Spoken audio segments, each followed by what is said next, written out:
판단고기는 우리 민족의 잃어버린 역사를 전해주고 있을 뿐만 아니라 우리 민족의 사상과 신앙과 철학과 문화까지를 전해주고 있는 소중한 사서라고 말씀을 드릴 수가 있습니다. 또한 환단고기는 환국, 배달국, 단군조선, 북부여, 고구려, 대진국 그리고 고려로 이어지는 한민족의 국통을 전해주고 있는 유일한 사서라고 말씀드릴 수가 있습니다. 그러나 기존의 강단사학자들은 환단고기가 위서라고 폄하하면서 환단고기의 가치를 부정을 하고 있습니다. 이를 극복하기 위해서는 환단고기에 실린 내용을 가지고 기존의 강단사학자들이 풀지 못하고 있는 난제들을 시원하고 통쾌하게 해결을 하여 환단고기의 가치를 스스로 증명하는 것이 무엇보다도 중요한 일이라고 생각이 듭니다. 모든 사람들이 객관적으로 긍정할 수 있는 내용을 가지고 환단고기가 위서가 아니고 진서임을 다음과 같이 밝혀보고자 합니다.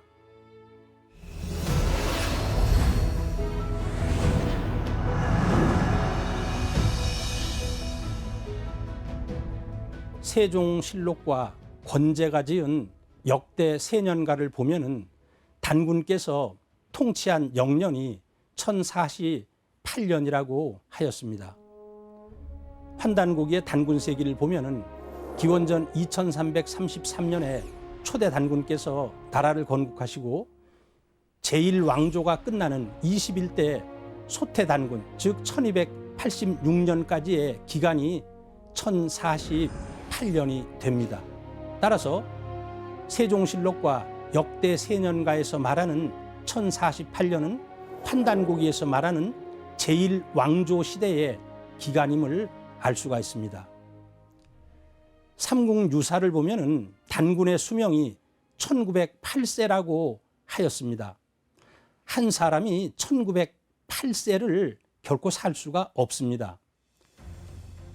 제1왕조 시대 1048년에 22대 색불루 단군에서부터 43세 물리 단군 때까지 제2왕조의 영년이 860년이 됩니다. 따라서 제1왕조 1048년과 제2왕조 860년을 더한 1908년이 고조선의 영년이 되기 때문에 삼국유사에서 말하고 있는 1908년과 정확하게 일치하고 있습니다.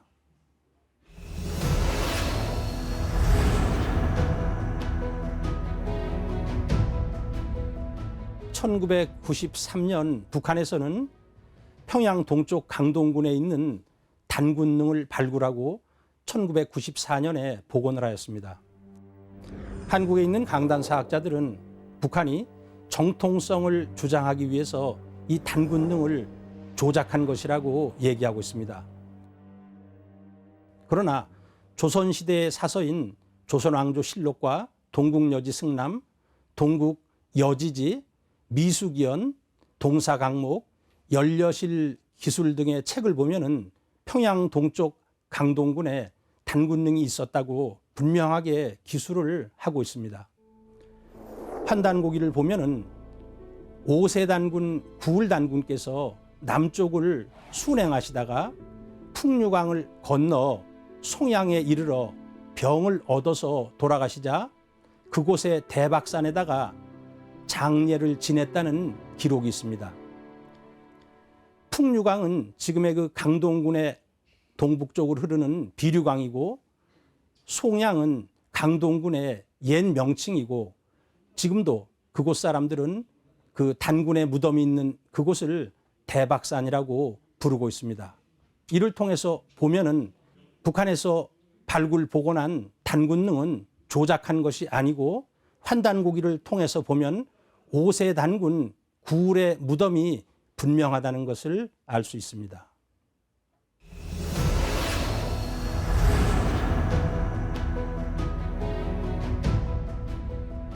우리들이 중고등학교 시절에 그 중국의 역사서인 한서 지리지에 있는 내용을 통해 고조선에는 8조 금법이 있다는 것을 배웠습니다. 그런데 그 한서 지리지에는 그 세 조목밖에 나오질 않습니다. 첫째, 사람을 죽인 자는 사형에 처하고 도둑질한 자는 그 집에 노비로 삼으며 사람의 상해를 입힌 자는 곡식으로 배상한다고 배웠습니다.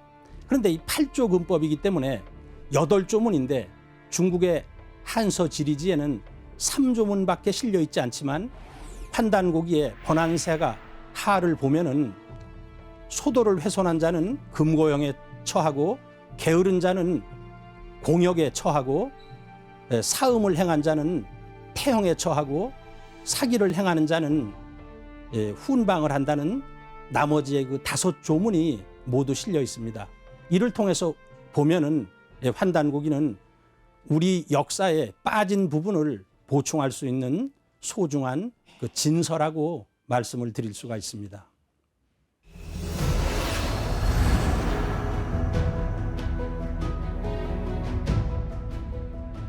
광개토 태왕 비문을 보면은 고주몽 성제가 북부여에서 나오셨다고 했고요. 그리고 이 광개토 태왕께서 17세손이라는 말이 나오게 됩니다. 환단고기를 보면은 북부여기가 별도로 있습니다. 고주몽 성제는 북부여의 시조인 해모수 단군으로부터 7번째 단군이 되신 분이고요. 혈통적으로는 해모수 단군의 4세손인 고손자가 됩니다. 고주몽 성제로부터 광개토 열제까지는 13세손이 되고 그리고 왕으로는 19대 왕이 됩니다. 그래서 이 역사학자들은 이 17세손의 문제를 풀기 위해서 수많은 논문을 썼지만 정답을 제시한 사람이 없습니다.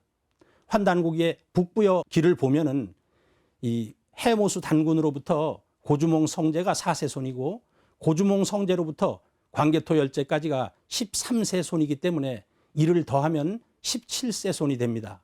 따라서 광개토 열제가 17세손이라는 것은 시조 해모수 단군으로부터 17세손이 된다는 것이고 우리는 여기에서 북부여가 고구려의 원뿌리가 되고 해모수 단군이 고구려의 시조가 되고 태조가 된다는 것을 확인할 수가 있습니다.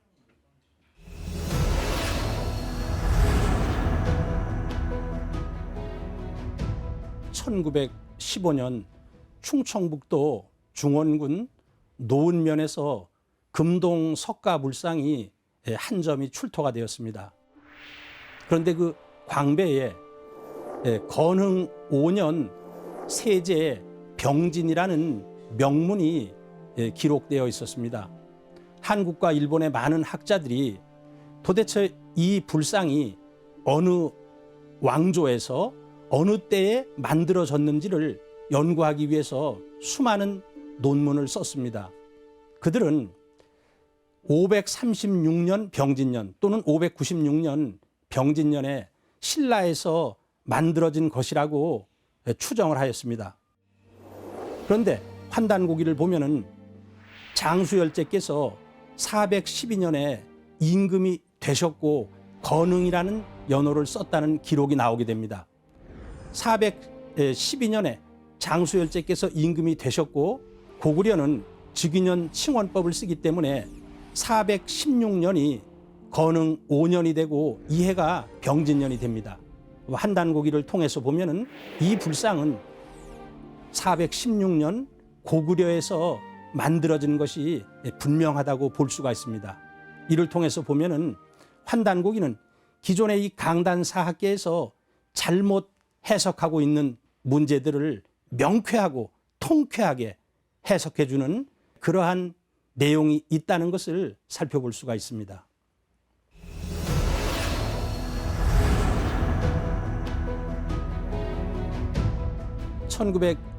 (1923년) 낙양의 북쪽에 있는 북망산에서 연개소문에 맏아들인 연남생, 즉 천남생의 묘지명이 출토되었습니다. 거기에서는 연개소문의 아버지의 이름이 연태조이고 할아버지의 이름이 연자유라고 기록이 되어 있습니다.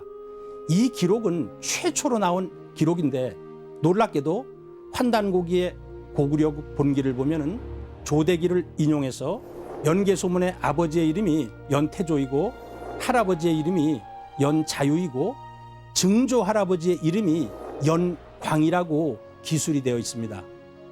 이것은 어느 곳에도 기록되어 있지 않은 내용으로서 이를 통해서 환단고기의 내용이 대단히 정확하다는 것을 살펴볼 수가 있습니다.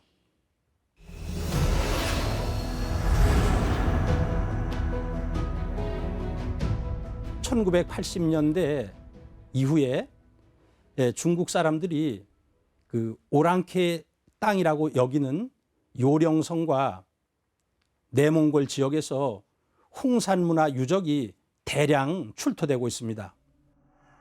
그들은 이 엄청난 유물을 마주하면서 인류의 문명사를 다시 써야 한다고 얘기를 하고 있고, 중국의 역사서에는 이에 관한 내용이 한 구절도 언급이 되어 있지 않기 때문에 신비의 왕국이라고 표현을 하고 있습니다.